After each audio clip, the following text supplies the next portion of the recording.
प्यारे बच्चों नमस्कारम। अभी तक हमने भाषा में वर्ण विचार पढ़ चुके हैं। वर्ण विचार में आपने संधि, है ना, स्वर, व्यंजन, ये सारी चीजें पढ़ी हैं। आज हम शुरू करेंगे शब्द विचार। ठीक है।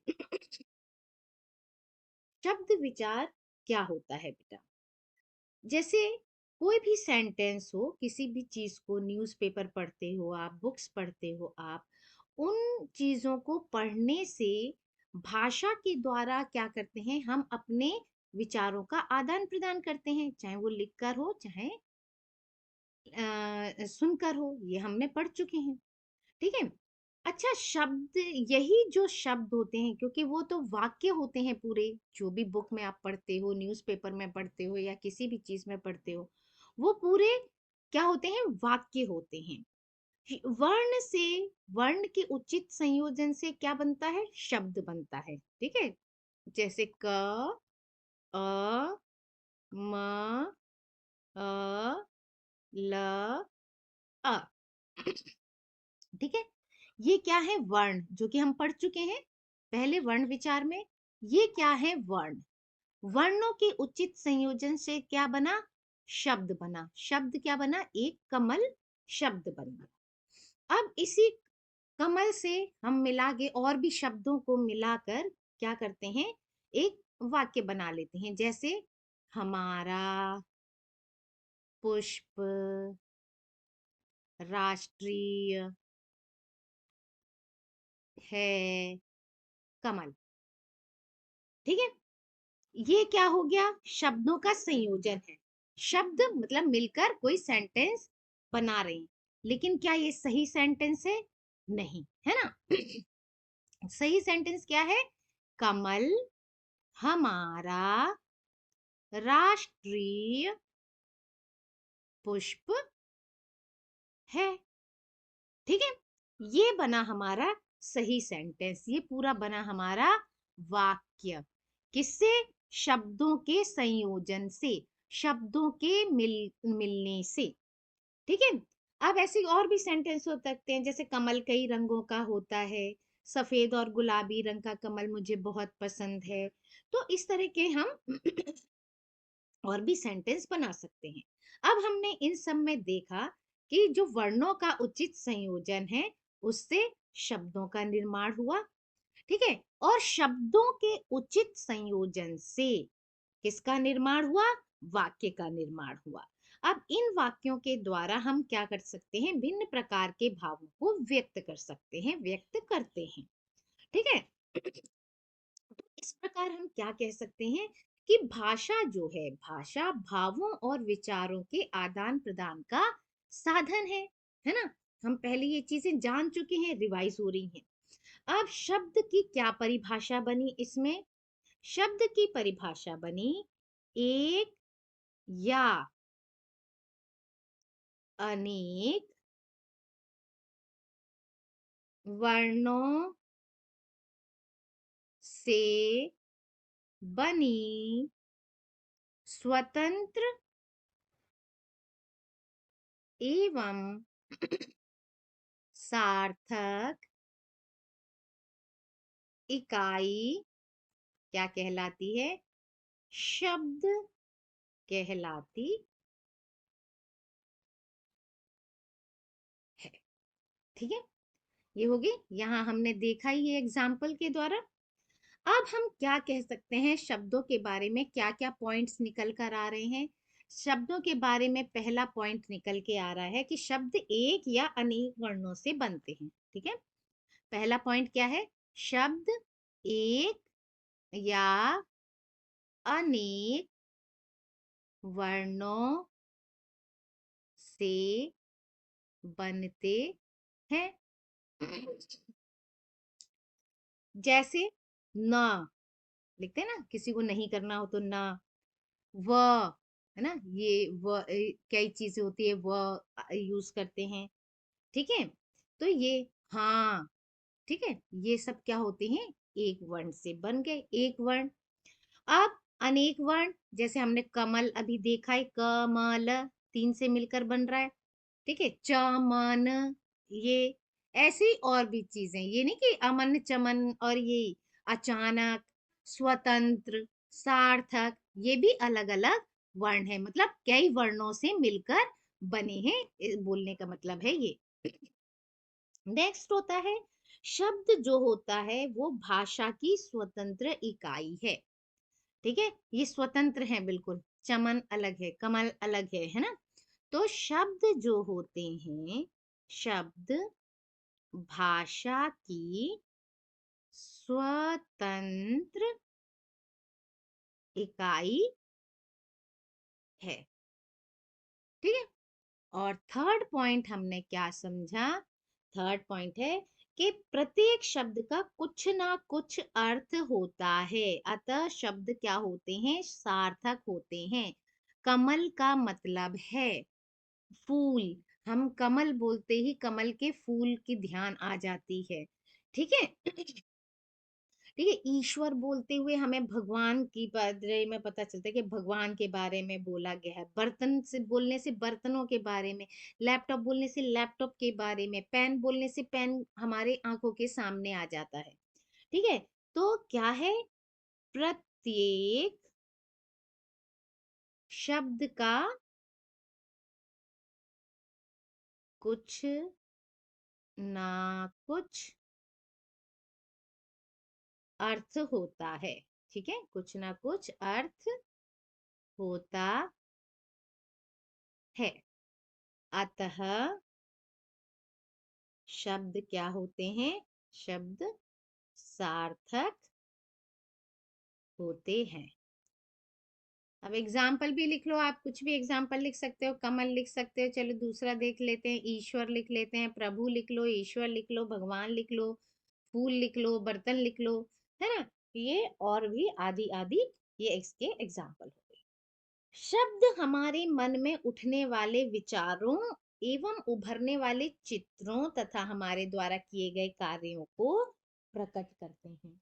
ठीक है ना, शब्द जो होते हैं, शब्द हमारे मन में उठने वाले विचारों, चित्रों तथा कार्यों को प्रकट करते हैं। क्लियर? अब आपने कई जगह शब्द और पद भी सुना होगा। पद हम बाद में एलेबोरेट करके पढ़ेंगे, अभी सिर्फ थोड़ा सा समझ लेते हैं शब्द और पद में क्या डिफरेंस होता है।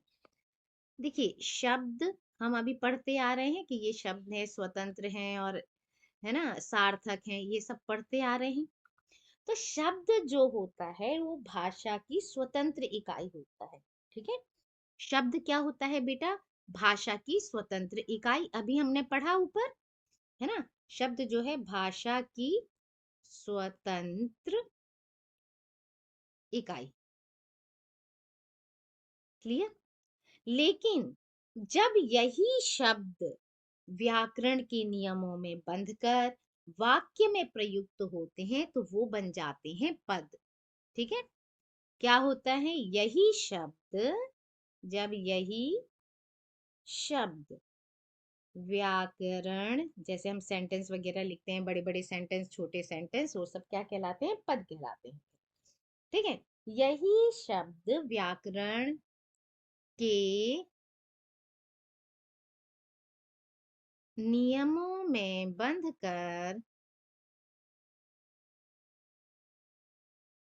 वाक्य में प्रयुक्त होते हैं तो वे पद कहलाते हैं।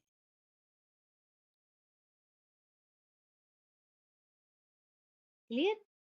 तब वे क्या कहलाते हैं? पद कहलाते हैं। जैसे कुछ भी लिख लेते हैं हम सेंटेंस, है ना, कुछ भी सेंटेंस बनाइए। जैसे मैं मुंबई जाता हूँ, ठीक है, मैं स्कूल जाता हूँ, इस तरह के शब्द जो होते हैं मिलकर क्या बना रहे हैं, पद। ये शब्द हो गया, मैं एक सार्थक शब्द है, मुंबई एक सार्थक शब्द है, ठीक है, ये जाता हूँ, ये सब शब्द हैं। जब ये शब्द शब्द मिलकर एक दूसरे से जुड़े और सार्थक अर्थ दे रहे हैं, ऐसे नहीं जैसे हमने पहले कमल वाला देखा था कि जाता मुंबई हूँ, मैं हूँ, ऐसा नहीं है। ये क्या है, एक सार्थक सेंटेंस बना रहे हैं, वाक्य बना रहे हैं, जिससे हम पढ़कर समझ पा रहे हैं कि कोई मुंबई जा रहा है, मैं मुंबई जा रही हूँ। तो आगे बात समझ में, शब्द की हमने डेफिनेशन देख ली, अब पद की देख लेते हैं, लिख लेते हैं इस हिसाब से। जब कोई शब्द, हमने अभी ये देखा यही है, ठीक है, जब कोई शब्द व्याकरण के नियमों में बंधकर वाक्य में प्रयुक्त होते हैं तो वो पद कहलाते हैं। ये रहा, मैं दोबारा नहीं लिख रही, ठीक है, ये डेफिनेशन ही है, ठीक है। चलिए, अब शब्दों का वर्गीकरण, शब्दों का वर्गीकरण भी हुआ है, शब्द भी कई पार्ट में बटे हुए हैं। शब्दों का वर्गीकरण, शब्दों का वर्गीकरण कितने पार्ट में हुआ है, 4 पार्ट में हुआ है, वो हम अभी देखते हैं। शब्दों का वर्गीकरण सबसे पहले है उत्पत्ति के आधार पर, उत्पत्ति के आधार पर, ठीक है, उत्पत्ति के आधार पर हुआ है। दूसरा हुआ है बनावट के आधार पर, बनावट के आधार पर, इनके भी और पार्ट हैं, वो हम आगे पूरा इलेबोरेट करके पढ़ेंगे, ठीक है, बनावट के आधार पर। तीसरा है प्रयोग या रूपांतर के आधार पर, प्रयोग के आधार पर। और फोर्थ और लास्ट है अर्थ के आधार पर, ठीक है। अब जैसे उत्पत्ति के आधार पर इसके 4 पार्ट हैं, हम अभी बता देती हूँ, फिर हम आगे और अच्छे से पढ़ेंगे। तत्सम, तद्भव, देशज, विदेशी, इसके कितने पार्ट हैं, 4 पार्ट है, ठीक है। तत्सम, तद्भव, देशज, विदेशी। और बनावट के आधार पर इसके 3 पार्ट हैं, कौन कौन से, रूढ़, यौगिक और योग, ठीक है। फिर प्रयोग के आधार पर 2 प्रकार के हैं, एक है विकारी और दूसरा है अविकारी। इसी तरह अर्थ के आधार पर भी 2 पार्ट हैं, अर्थ और निरर्थक, सार्थक और निरर्थक शब्द, क्लियर। तो चलिए अब हम पढ़ते हैं सबसे पहले उत्पत्ति के आधार पर, ठीक है। सबसे पहला पॉइंट क्या है हमारा, उत्पत्ति के आधार पर, ठीक है। उत्पत्ति के आधार पर शब्दों के 4 भाग होते हैं, जैसा कि हमने पहले पढ़ा। सबसे पहले होता है तत्सम, देख लेते हैं, चलिए ऐसे लिख लेती हूँ, फर्स्ट तत्सम शब्द, ठीक है। तत्सम शब्द क्या होता है बेटा, ये होते हैं संस्कृत के शब्द, यानी संस्कृत जो है हमारी हिंदी की जननी है, संस्कृत के शब्द, ठीक है, शॉर्ट फॉर्म में लिख लेते हैं और फिर समझ लेते हैं इसे। संस्कृत जो होती है वो भाषा जो है हिंदी की जननी है, तो जब जननी है तो निश्चय ही उसमें से कुछ शब्द हिंदी में आएंगे, और जो उस शब्द हिंदी में आए हैं, बहुत से ऐसे शब्द हैं जो वैसे के वैसे ही आ गए, जैसे पुत्र शब्द है, पुत्र क्या है, संस्कृत का शब्द है, वैसे तो हम बेटा कहते हैं, है ना, पुत्र नहीं कहते, बेटा कहते हैं, तो कहीं कहीं हम पुत्र भी यूज करते हैं। वृक्ष, वृक्ष क्या है, संस्कृत का शब्द है, पेड़ कहते हैं हम, ठीक है, पेड़ क्या हो गया, हिंदी का शब्द हो गया। तो संस्कृत के कुछ शब्द ऐसे हैं जो ऐसे के ही ऐसे उसमें आ गए हैं। ठीक है, यानी कि तत् धन सम, वैसे ही वैसे शब्द अगर आ गए हैं हमारे हिंदी में तो वो कहलाते हैं तत्सम शब्द। ठीक है, दूसरा है तद्भव। तद्भव शब्द, तद्भव शब्द क्या है? संस्कृत भाषा के वे शब्द जो थोड़े से रूप परिवर्तन हो गए हैं, थोड़े से रूप परिवर्तन के साथ हिंदी में प्रयुक्त हुए हैं, वो कहते हैं तद्भव शब्द। जैसे संस्कृत का हम देखें गृह, गृह हम कभी कभी यूज करते हैं, लेकिन तद्भव में क्या है? घर है। ठीक है, सूर्य, सूर्य संस्कृत का वर्ड है, सूरज हिंदी का वर्ड है। ठीक है, दुग्ध, दुग्ध संस्कृत शब्द है, दूध तद्भव यानी हिंदी शब्द है। इसी तरीके के बहुत सारे शब्द ऐसे हैं जो हमने थोड़े से चेंज करके अपने हिंदी में ले लिए हैं, वो कहलाते हैं तद्भव शब्द। तीसरा आता है देशज। अब नाम से ही पता चल रहा है देशज। देशज शब्द होते हैं वे शब्द जो अ, हमारे जनजीवन की साधारण बोलचाल में, है ना, जो क्षेत्रीय बोलचाल में प्रयोग किए जाते हैं। लेकिन क्षेत्रीय इंसान क्या होता है, इधर उधर जाते हैं, है ना, अपने गांव को से निकलकर शहरों में आते हैं, तो कुछ कुछ ऐसे शब्द होते हैं जो वो बोलते हैं और हमें बोलने में अच्छा लगता है और हम उससे डेली यूज में ले आते हैं। ठीक है, तो ये क्या होते हैं, वो शब्द क्या कहलाते हैं? देशज। जैसे म्याऊं, भों भों, पगड़ी, कपड़ा, ये सब क्या कहलाते हैं? देशज शब्द कहलाते हैं। लास्ट है विदेशी शब्द। इससे भी आपको पता ही चल रहा है, विदेशी शब्द। विदेशी शब्द जो बाहर की, क्योंकि हमारे यहाँ कई लोगों ने यहाँ हमला किया, यहाँ बिजनेस किया, तो कई बाहर के विदेशी ताकतें आई थी, है ना, आक्रमण करके हम पर राज भी किया था। तो वो भी अपने कुछ शब्द यहाँ पर छोड़ गए और डेली बोलचाल की भाषा की वजह से वो हिंदी में प्रयुक्त होने लग गए। जैसे आलू, हलवाई, अदालत, कानून, बुलबुल, ये सारी चीजें क्या हैं? विदेशी शब्द हैं। ठीक है, और इनके बारे में और सारी चीजें मैंने उसमें भेज रखे हैं शॉर्ट वीडियो में, आप देख लीजिएगा। बहुत सारे तत्सम शब्दों के तद्भव मैंने चेंज करके आपको भेजे हैं, आप पढ़ लीजिएगा उसमें से। ठीक है, नहीं तो ये वीडियो बहुत लंबी हो जाएगी और लंबी बन जाएगी फिर। अच्छा, दूसरा क्या था हमारा? बनावट के आधार। ठीक है, दूसरा पॉइंट था बनावट के आधार पर, इसके तीन पार्ट थे। ठीक है, दूसरा है बनावट के आधार पर। बनावट के आधार पर इसके कितने पार्ट थे? तीन पार्ट थे। पहला था रूढ़ शब्द, रूढ़,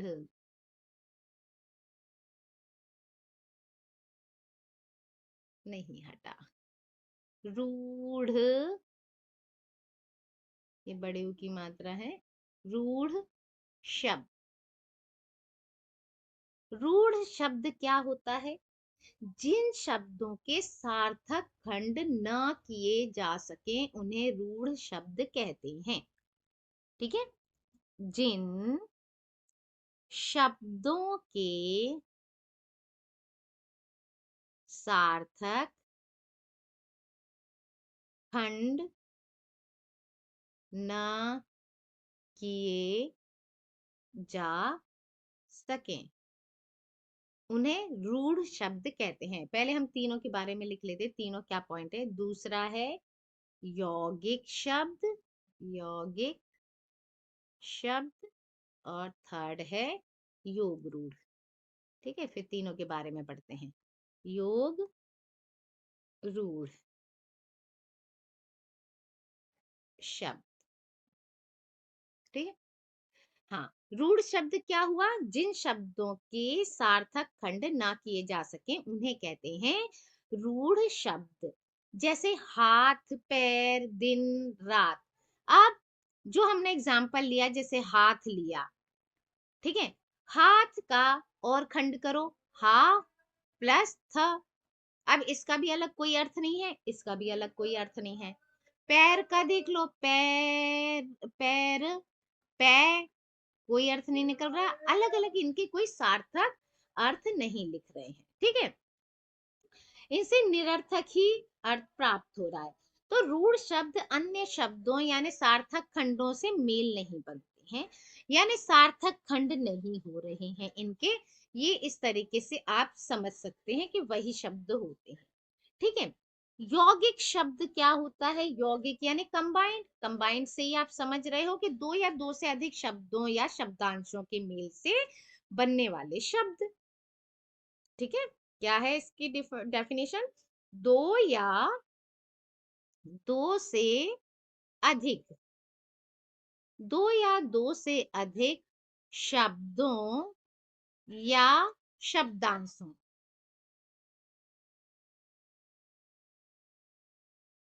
ठीक है, के मेल से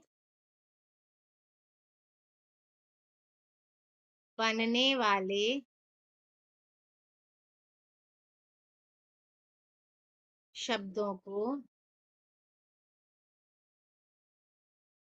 बनने वाले शब्दों को यौगिक शब्द कहते हैं,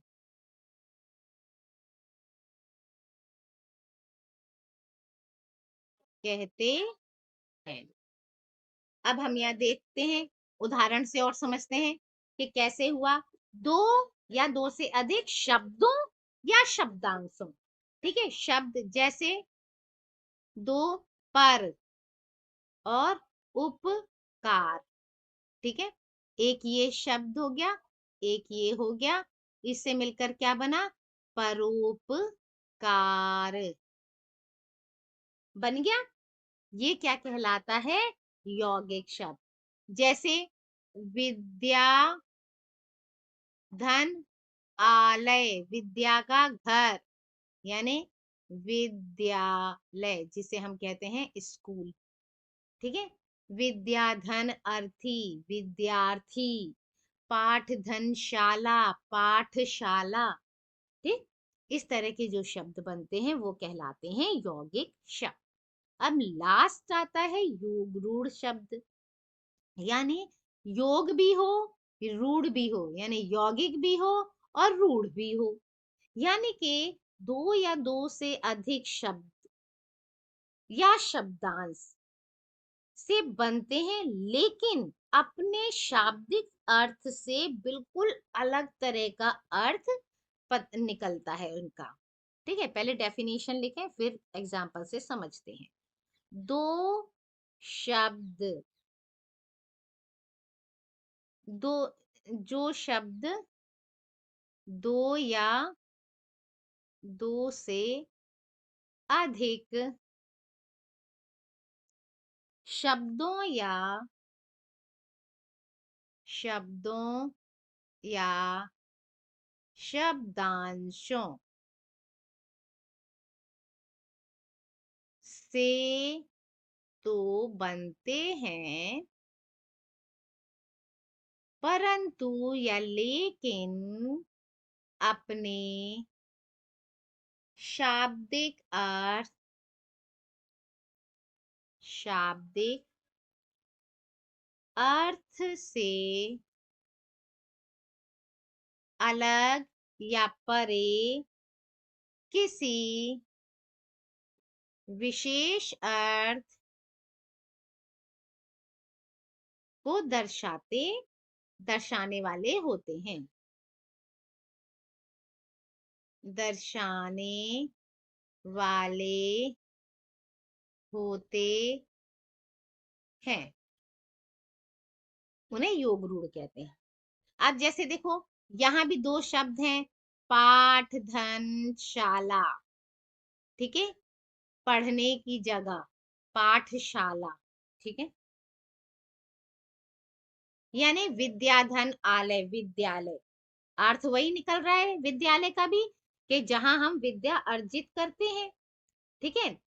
लेकिन अब देखो योग रूढ़ कैसे होते हैं। एक होता है वर्ड चिड़ियाघर, चिड़िया घर। ठीक है। चिड़ियाघर, चिड़ियाओं का घर, यानी पशु पक्षी रहने का घर।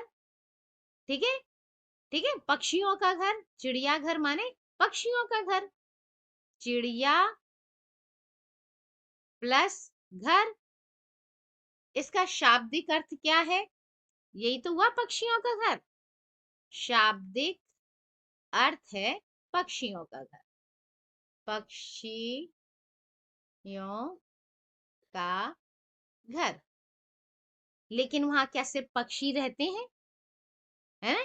पक्षी, सारे पक्षी रहते हैं कि सिर्फ चिड़िया चिड़िया रहती हो? नहीं, वहां सभी प्रकार के पशु पक्षियों को रखने का स्थान होता है। तो रूढ़ यानी योग रूढ़ जो है, रूढ़ शब्द क्या हुआ? रूढ़ अर्थ हुआ सभी प्रकार के पशु पक्षी, सभी प्रकार के पशु पक्षियों को रखे जाने का स्थान।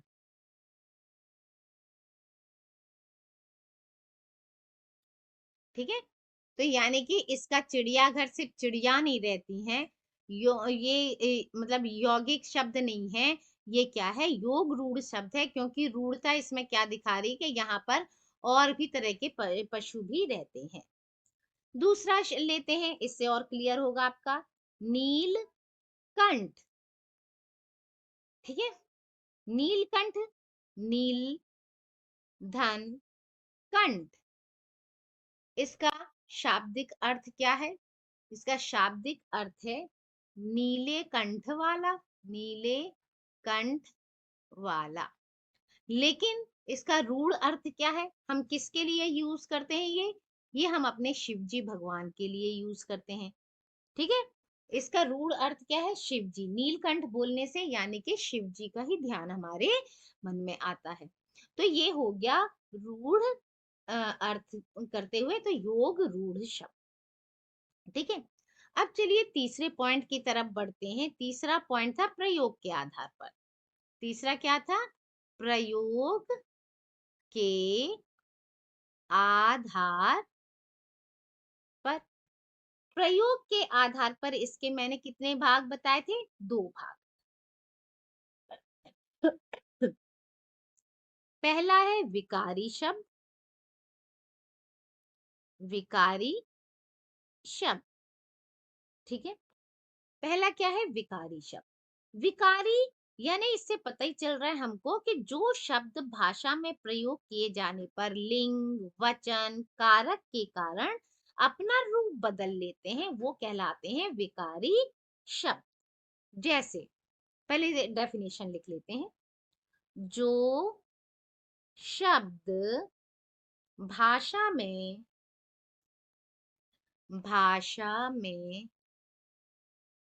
प्रयोग किए जाने पर लिंग वचन और कारक के कारण अपना रूप बदल लेते हैं, रूप बदल लेते हैं, वे विकारी शब्द कहलाते हैं। रूप कैसे बदल लेते हैं? जैसे मोहन खाना खाता है। ठीक है। मोहन क्या है? पुल्लिंग है ना? अब इसमें लिंग परिवर्तन क्या हुआ? मोहन की जगह हम क्या लिख देते हैं? राधा। राधा क्या करेगी? खाना खाता है? नहीं, राधा खाना खाती है। इसमें परिवर्तन आ गया लिंग की, इसकी वजह से। लिंग परिवर्तन हो गया, यहाँ ब्रैकेट में लिख लेते हैं लिंग परिवर्तन। ठीक है, इसमें लिंग चेंज हो गया, तो सेंटेंस का ये कर्ता वर्ता सब, सॉरी क्रिया सब चेंज हो गई, ये हो गया लिंग परिवर्तन। ठीक है, नेक्स्ट होता है वचन परिवर्तन, जैसे चींटी, खाना, हाथी है। ठीक है, अगर इधर वचन, वचन क्या होता है, एक वचन बहुवचन, वचन परिवर्तन में क्या होगा, चींटियां। अब चींटियां खाना खाती है, नहीं, चींटियां खाना खाती हैं। ठीक है, क्योंकि ये बहुत सारी है, आ गया इस पे चेंज। ठीक है, अब नेक्स्ट है कारक का प्रयोग। कारक की वजह से चेंज कैसे आता है, लड़कों के लिए, लड़कों के लिए खाना लाओ। ठीक है, ये हो गया लड़कों के लिए, कर्ता ने कर्म को करण से संप्रदान को के लिए। ठीक है, हो गया चेंज, लड़कों के लिए खाना लाओ, ये बिल्कुल चेंज हो गया। तो इस तरह से इनकी में से किसी भी वजह से अगर कोई चेंज आता है सेंटेंस में लिंग वचन कारक की वजह से, तो वो विकारी शब्द होते हैं। और विकारी शब्द के भी चार भाग होते हैं। ठीक है, विकारी शब्द के भी चार पार्ट होते हैं, चार भेद होते हैं। ठीक है, अब हम देख लेते हैं वो चार भेद कौन से होते हैं विकारी शब्द के, इनको फिर बाद में हम पढ़ेंगे और इलेबोरेट करके। सबसे पहले होता है संज्ञा, दूसरा होता है सर्वनाम, तीसरा होता है विशेषण, और चौथा होता है क्रिया। ठीक है, अब दूसरा आता है अविकारी शब्द, इसके साथ दूसरा भेद क्या था, अविकारी शब्द। अविकारी से परिवर्तन पता चलता है कि अविकारी यानी विलोम हो गया, विकारी यानी परिवर्तन, ये ना परिवर्तन। ठीक है, तो इसका भी लिख लेते हैं हम डेफिनेशन।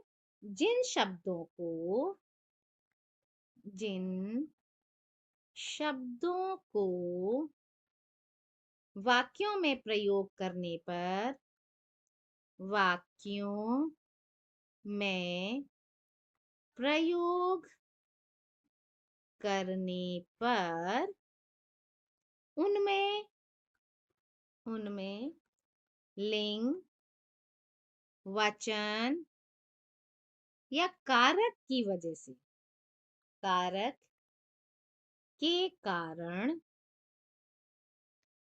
कोई परिवर्तन नहीं आता। ठीक है, उन्हें हम क्या कहते हैं, अविकारी कहते हैं। यानी कोई परिवर्तन नहीं आता, कोई चेंज नहीं आता, वो हमेशा एक जैसे ही रहते हैं, चाहे लिंग स्त्रीलिंग हो पुल्लिंग हो, चाहे एक वचन हो चाहे बहुवचन हो, चाहे कर्ता कोई सा भी लग रहा हो, किसी की भी वजह से उसमें कोई चेंज नहीं आएगा, वो शब्द वैसे के वैसे ही रहेंगे। अब जैसे एग्जाम्पल देख लेते हैं हम। ठीक है, इसके एग्जाम्पल देख लेते हैं। जैसे अब लिंग का देख लें, हमने क्या लिखा था, मोहन लिखा था ना, मोहन खाना खाता है। अब लिंग परिवर्तन में देख लेते हैं, मोहन धीरे धीरे खाना खाता है।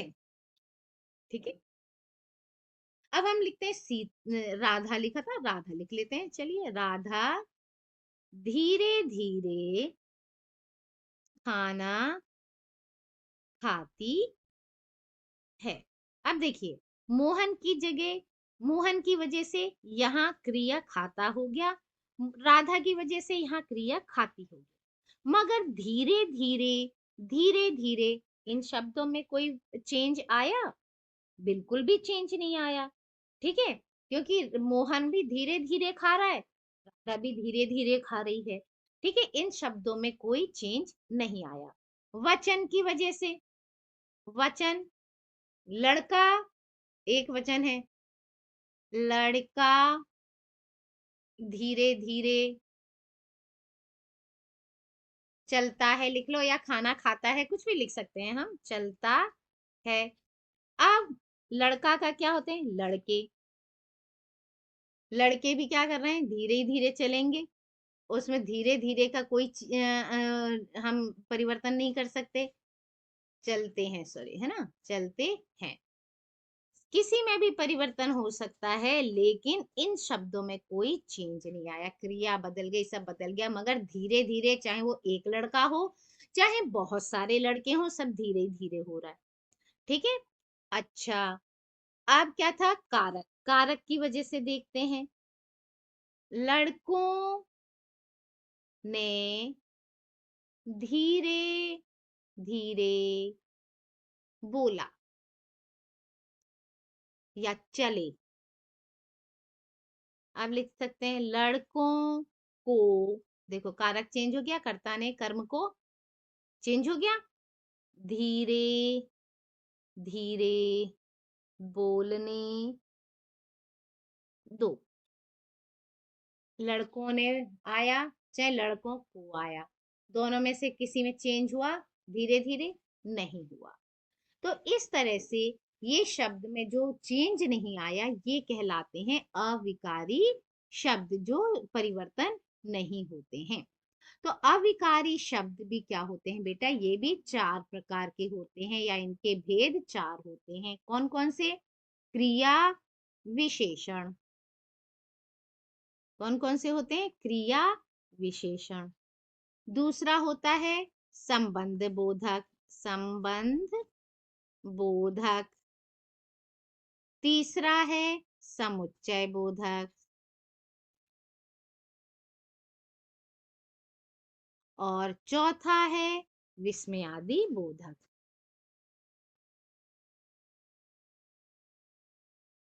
बोधक, ठीक है। और इलेबोरेट करके इनके बारे में आगे हम पढ़ेंगे। अब नेक्स्ट आता है, फोर्थ है, अर्थ के आधार पर शब्दों का वर्गीकरण। अर्थ के आधार पर, अर्थ के आधार पर भी दो होते हैं, एक होता है निरर्थक, निरर्थक शब्द, जो कि आप इससे समझ ही रहे हो, निरर्थक मतलब जिसका कोई अर्थ ना हो। दूसरा होता है सार्थक शब्द। ठीक है, पहले डेफिनेशन देख लें क्या इनकी।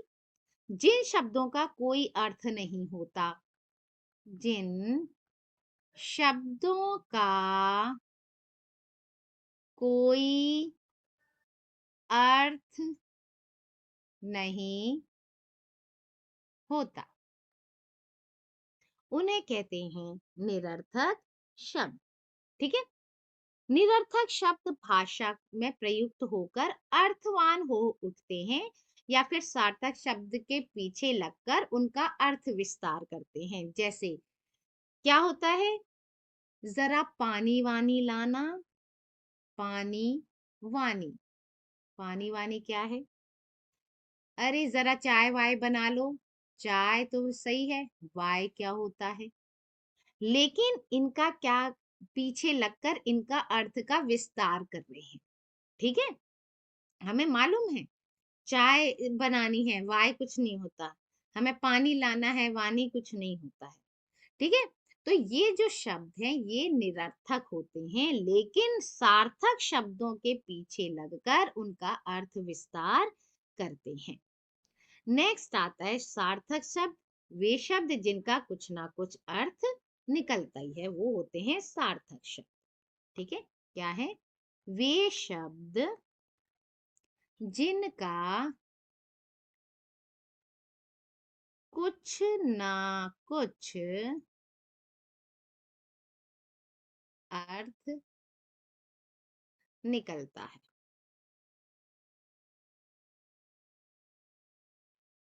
वो सार्थक शब्द कहलाते हैं। जैसे कार्य, काम, पक्षी, पानी, दही। ठीक है, अपूर्व, अद्वितीय, तो ये सब क्या है? सार्थक शब्द है। और सार्थक शब्द के भी भेद हैं। सार्थक शब्द के कितने भेद हैं? 4 भेद हैं। कौन कौन से? एक तो समानार्थी या पर्यायवाची, आपने सुना ही होगा। ठीक है, पर्यायवाची शब्द आप याद भी करते हैं इन्हें, और मैंने शॉर्ट वीडियोस भेज रखी हैं, आप उसे जरूर देख लीजिएगा, बहुत सारों की भेजी हैं, आप देख लीजिएगा। सब में आपको मतलब इतनी है कि आपको जो भी अर्थ चाहिए होगा वो उसमें मिल जाएगा। दूसरा होता है विलोम शब्द या विपरीतार्थक शब्द। विलोम या विपरीतार्थक शब्द। ठीक है। तीसरा होता है एकार्थी शब्द, जिसका एक ही अर्थ हो, एकार्थी शब्द। और चौथा होता है अनेकार्थी शब्द, यानी जिसके कई शब्द हों, अनेकार्थी शब्द। ठीक है। समानार्थी या पर्यायवाची हिंदी भाषा में अनेक ऐसे शब्द हैं जो समान मतलब लगभग एक ही अर्थ देते हैं। पर्यायवाची का अर्थ है दूसरा, अर्थात उसी प्रयोजन या वस्तु के लिए दूसरा शब्द हम यूज करते हैं, तो लेकिन उनका अर्थ समान ही होता है। ठीक है। जैसे अनुपम, अनुपम माने अपूर्व, है ना, उसी के समान जो पहले ना हुआ हो, अपूर्व। अपूर्व भी बोल सकते हैं, अनुपम भी बोल सकते हैं। अनुपम मीन्स जिसकी उपमा ना हो, ये तो समान अर्थ हो गया है। अनुपम मीन्स जिसकी उपमा ना हो। ठीक है। और अतुल, जिसकी तुलना ना की जा सके।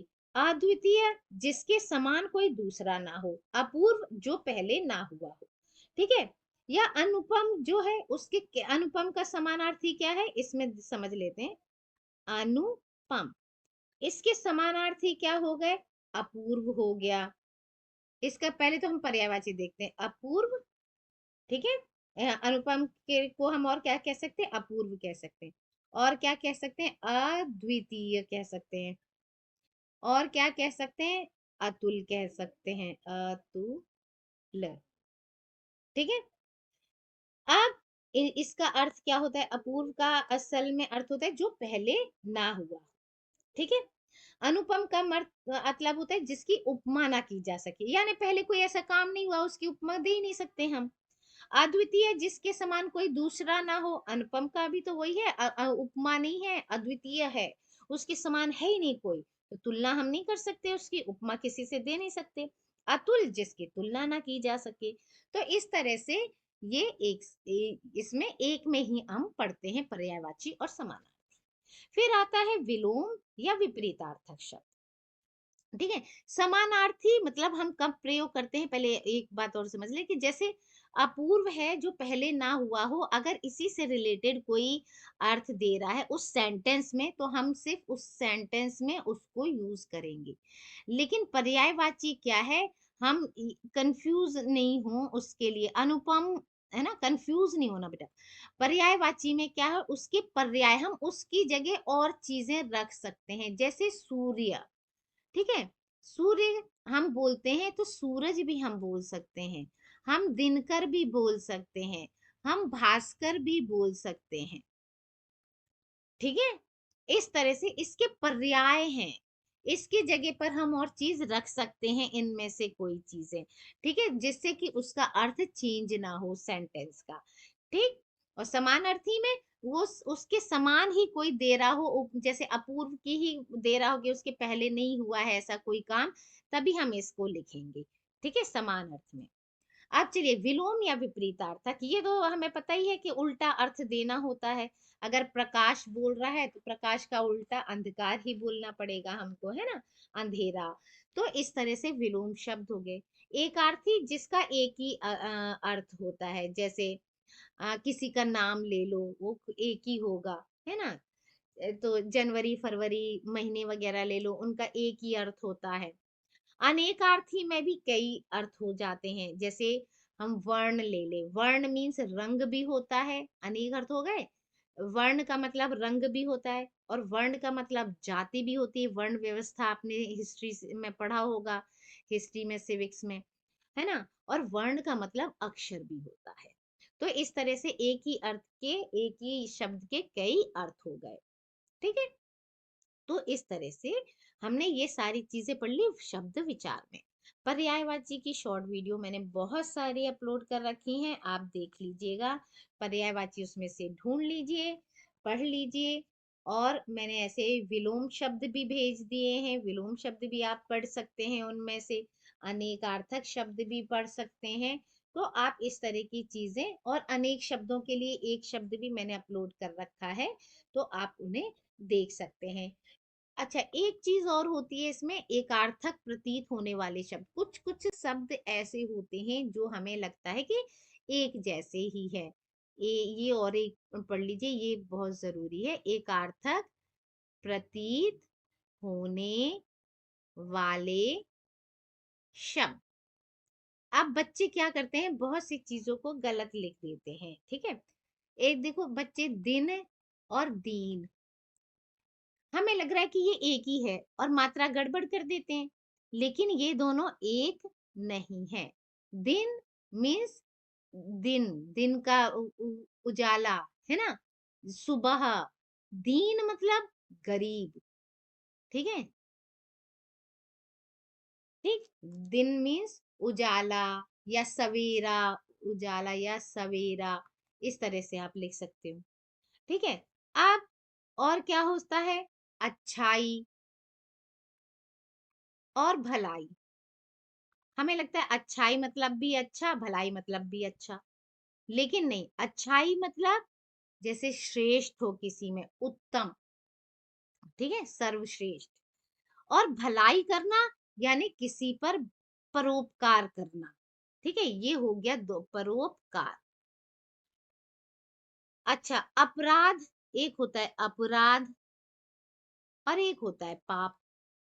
अब तुमने पाप किया है, अपराध किया है, नहीं, अपराध अलग है। अपराध का मतलब है कि सामाजिक नियमों का उल्लंघन करना। क्या, सामाजिक नियमों का उल्लंघन करना। जो समाज ने कुछ नियम कानून बनाए हैं, उनका, उनको तोड़ना, वो कहलाता है अपराध। ठीक है, और इसकी सजा मिलती है।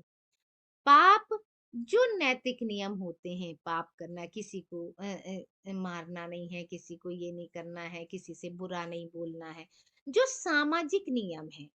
ठीक है, जो, सॉरी, सामाजिक नहीं, नैतिक नियम है हमारे, उनका उल्लंघन करना पाप कहलाता है। ठीक है,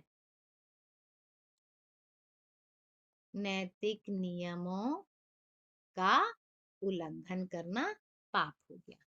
ठीक है, तो इस तरह से ये एकार्थक प्रतीत होने वाले शब्द हैं, तो आप इनको भी लिख सकते हैं, इनको भी देख सकते हैं। ठीक है, चलिए, ये भी मैंने अपलोड किए हुए हैं, तो आप इनको भी शॉर्ट्स वीडियो देखकर पढ़ सकते हैं, सीख सकते हैं। अब नेक्स्ट वीडियो में हम और भी चीजें पढ़ेंगे। तब तक के लिए thank you. Like, share and subscribe my channel.